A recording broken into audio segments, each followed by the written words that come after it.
आप सभी को जय मसीह की। आपका फिर से स्वागत है इस नई वीडियो में। पेंतीकोस्त में क्या हुआ? याद कीजिए कि यूहन्ना बपतिस्मा दाता ने यीशु मसीह का परिचय पवित्र आत्मा के बपतिस्मा दाता के रूप में किया था। ये यूहन्ना का इज़राइल के लिए एक विशिष्ट परिचय था। दूसरा, पवित्र आत्मा यीशु की समस्त सेवकाई और शिक्षण का सामर्थ्य का स्रोत था। यीशु पवित्र आत्मा पर पूरी तरह निर्भर था। तीसरा, यीशु मसीह ने अपने चेलों से वायदा किया कि जब वो अपने पिता के पास वापस चला जाएगा तो वो अपनी जगह पर पवित्र आत्मा को भेज देगा अपने प्रतिनिधि के रूप में, ताकि वो उसके लिए समर्थक और सहायक बन सके। वो जो उनकी मदद करने के लिए साथ साथ रहता है। अब हम यीशु के इस वायदे की पूर्णता पर विचार करेंगे। विशेषकर हम उस आश्चर्यजनक नई बात पर निरीक्षण करेंगे जो पेंतीकोस्त के दिन पवित्र आत्मा के उतरने से हुआ। बाइबल की अन्य दूसरे वायदों की तरह पवित्र आत्मा का यह वायदा भी पूरी तरह से एक ही घटना में साकार नहीं हुआ, बल्कि ये कई पहलुओं में पूर्ण हुआ।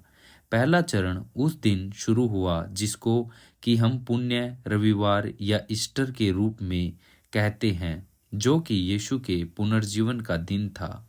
यूहन्ना उसका 20 अध्याय आयत 19 से 22 में हम पाते हैं, उसी दिन जो सप्ताह का पहला दिन था, संध्या के समय, जब वहाँ के द्वार जहाँ चेले थे यहूदिया के डर के मारे बंद थे, तब यीशु आया और बीच में खड़ा होकर उनसे कहा, तुम्हें शांति मिले।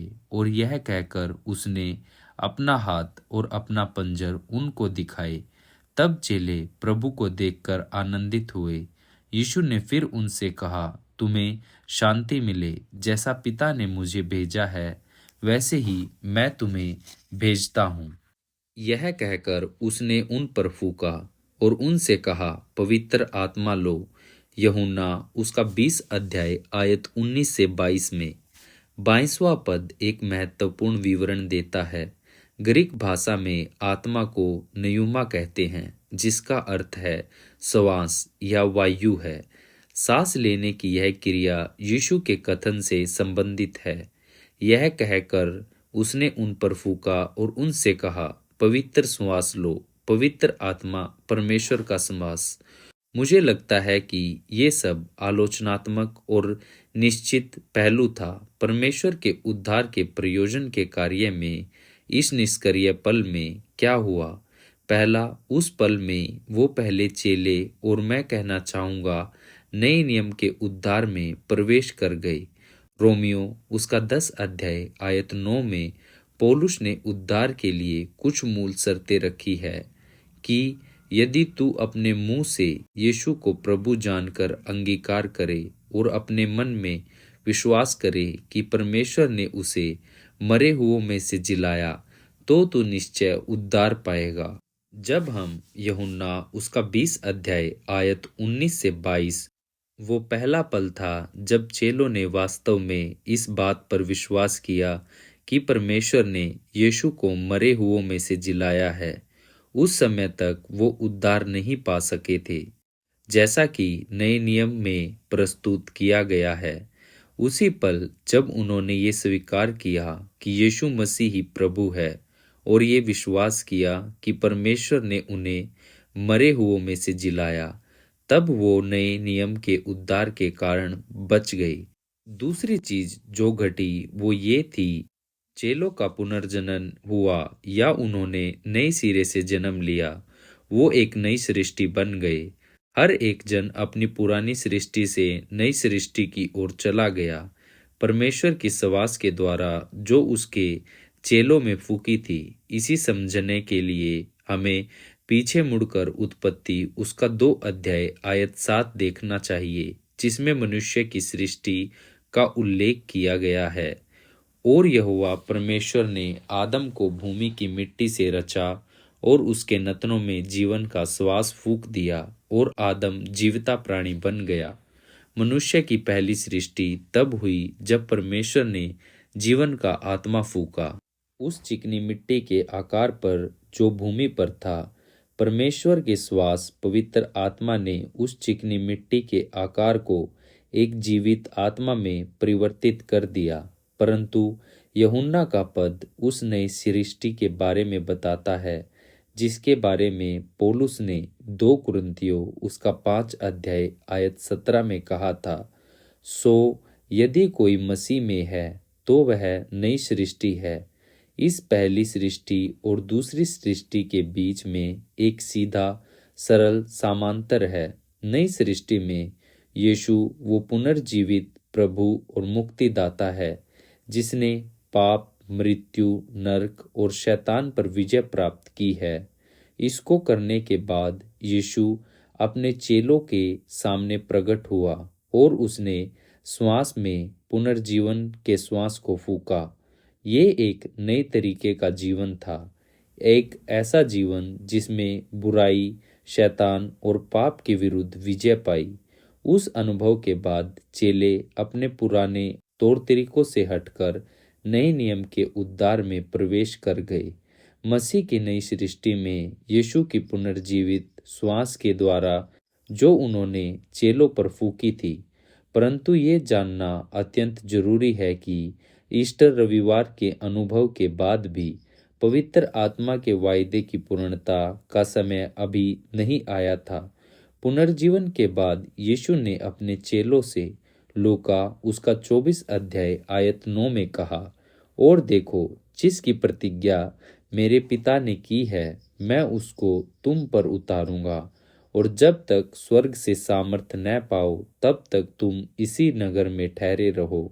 और स्पष्ट स्वर्गारोहण के कुछ दिन पूर्व और ईस्टर रविवार के करीब 40 दिनों के बाद यीशु ने उनसे कहा, क्योंकि यूहन्ना ने तो पानी से बपतिस्मा दिया, परंतु थोड़े दिनों के बाद तुम पवित्र आत्मा से बपतिस्मा पाओगे। प्रेरितों के काम उसका 1 अध्याय आयत 5 में।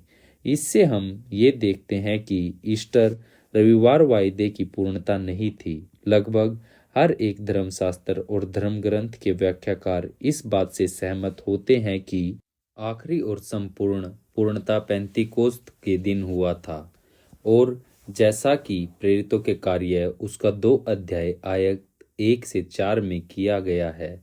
जब पेंतीकोस्त का दिन आया तो वे सब एक जगह इकट्ठे थे, और एकाएक आकाश से बड़ी आंधी की सनसनाहट का शब्द हुआ, और उससे सारा घर जहां वे बैठे थे गूंज गया, और उन्हें आग की सी जीभ फटती हुई दिखाई दी, और उनमें से हर एक पर आ ठहरी, और वे सब पवित्र आत्मा से भर गए, और जिस प्रकार आत्मा ने उन्हें बोलने की सामर्थ्य दी वे अन्य अन्य भाषा बोलने लगे। पेंतीकोस्त इस वायदे का वास्तविक अभिव्यक्त और पूर्णता था। पवित्र आत्मा स्वर्ग से व्यक्तित्व में उतरा, शक्तिशाली हवा के रूप में प्रत्येक को भरते हुए, और प्रत्येक को एक नया और अलौकिक भाषा उच्चारण करने के लिए दिया, या जिन्होंने कभी नहीं सीखा था। प्रेरितों के कार्य के इस दूसरे अध्याय के समाप्ति पर पतरस एक धार्मिक स्पष्टीकरण देता है कि वास्तव में क्या हुआ था। प्रेरितों के काम उसका 2 अध्याय आयत 32 से 33 में, इसी यीशु को परमेश्वर ने जिलाया जिससे हम सब गवाह हैं। इस प्रकार परमेश्वर के दाहिने हाथ से सर्वोच्चम पद पाकर और पिता से वह पवित्र आत्मा प्राप्त करके जिसकी प्रतिज्ञा की गई थी, उसने यह उंडेल दिया है जो तुम देखते और सुनते हो। यहाँ पर 2 तरह के रविवार है।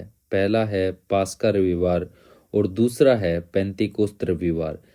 पहला है पास्का का इतवार, जहाँ हमारे पास पुनर्जीवित मसीह है और प्रेरणा देने वाली आत्मा है। दूसरा है पेंतीकोस्त का इतवार, जहाँ हमारे पास गौरवान्वित मसीह है और बहता हुआ आत्मा है। पेंतीकोस्त के दिन पवित्र आत्मा पृथ्वी पर उतरा व्यक्ति के रूप में। वो अब पृथ्वी पर परमेश्वर का निवासी व्यक्तिगत प्रतिनिधि है। ये एक नियम लगता है कि केवल परमेश्वर का एक ही व्यक्तित्व पृथ्वी पर निवासी हो सकता है। किसी एक निश्चित समय में कुछ सालों के लिए वो पुत्र यीशु था, पर जब यीशु वापस स्वर्ग को जा रहा था तो उसने वायदा किया कि एक दूसरा व्यक्ति तो उसकी जगह में आएगा जो हमारे पास हमेशा के लिए रहेगा, केवल कुछ सालों के लिए नहीं। वो प्रतिज्ञा पेंतीकोस्त के दिन पूरी हुई थी। पुत्र यीशु व्यक्ति के रूप में स्वर्ग में पिता के पास वापस जा चुका था। फिर पिता और पुत्र से एक साथ पवित्र आत्मा नीचे उतरा। यीशु की जगह लेने अब पवित्र आत्मा कहाँ रहता है? इसके दो जवाब है। पहला, वो कलीसियाओं में रहता है। मसीह की सामूहिक आत्मा पौलुस कुरिन्थियों की विश्वासियों से पूछता है, क्या तुम नहीं जानते कि तुम परमेश्वर का मंदिर हो और परमेश्वर का आत्मा तुम में वास करता है? 1 कुरिन्थियों उसका 3 अध्याय आयत 16 में पौलुस यहाँ पवित्र आत्मा के सामूहिक मंदिर के बारे में बात कर रहा है।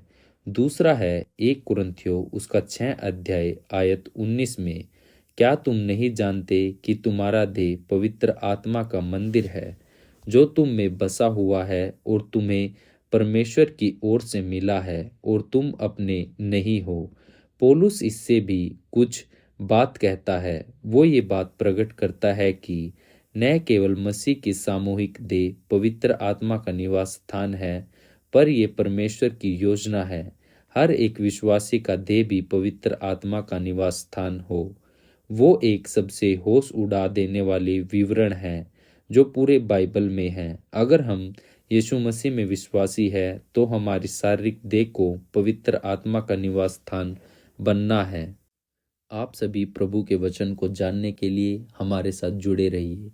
आपका जो कोई प्रेयर रिक्वेस्ट हो आप हमें कमेंट बॉक्स में बता सकते हैं, हम आपके लिए प्रार्थना करेंगे। आप सभी को जय मसीह की।